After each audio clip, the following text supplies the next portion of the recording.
is Paul Rockwell, and I'll be giving a speech called Paying Student Athletes. So there are many reasons why NCAA players should be treated like traditional employees.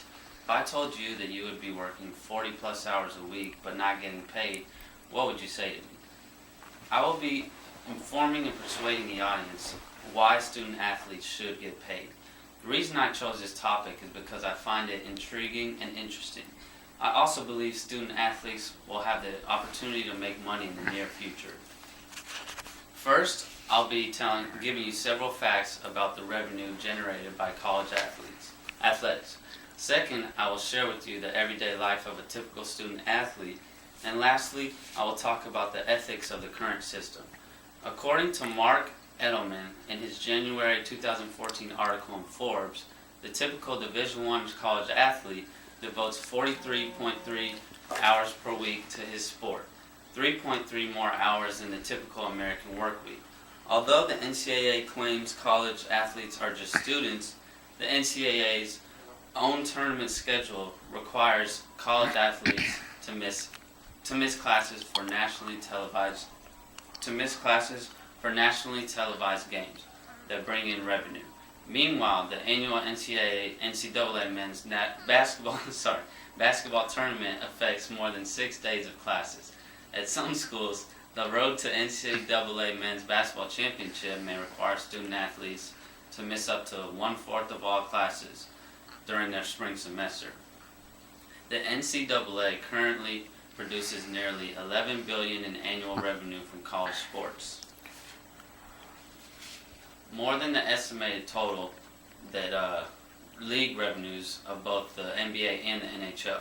This year, the University of Alabama reported $143.3 million in athletic revenues, more than all 30 NHL teams and 25 of the 30 NBA teams. With these factors in mind, Division I football and men's basketball players aren't just playing a sport. Rather, they are valuable for the university's marketing as well as the workforce that brings in a lot of money for the school. Jabari Howard describes the life of a student athlete in a 2013 article in the Huffington Post. From the outside looking in, college student athletes seem to live a lifestyle similar to the rich and famous.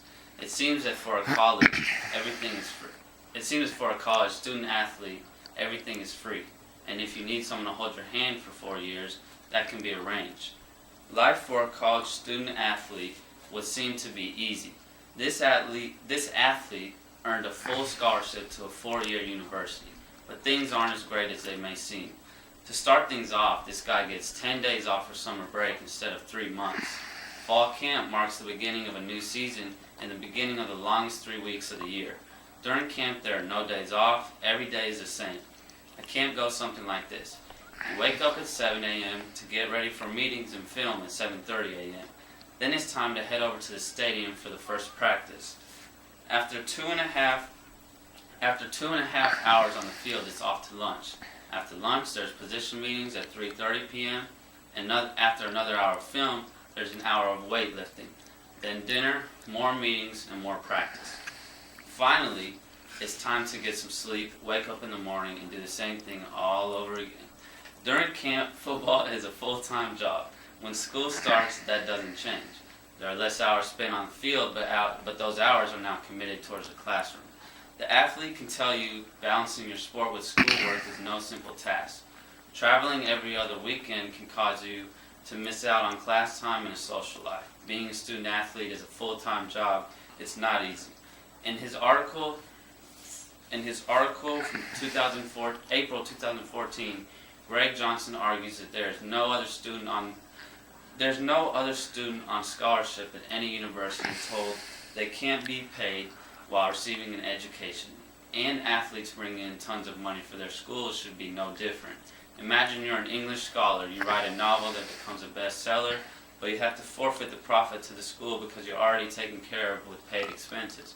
Or what if you're a talented engineer student who builds something as innovative as Facebook in a dorm room, but couldn't receive any benefits because you were told the college experience is enough. The NCAA calls student athletes amateur, but it's more of an excuse to control the distribution of billions of dollars. When the University of Florida sold thousands of Tim Tebow jerseys, Tim Tebow didn't make a dime. If it had been proven that Johnny Manziel sold his own autograph to numerous people, he would have suffered serious consequences. It's ridiculous to say that college athletes should play strictly for the love of the game. If so, why give them a scholarship at all? So first, I gave you several facts about the revenue generated by college athletics. Second, I shared with you the everyday life of a typical athlete. And lastly, I talked about the ethics of the current system. By now, I'm sure you'll agree that the student athletes should be paid. Thank you.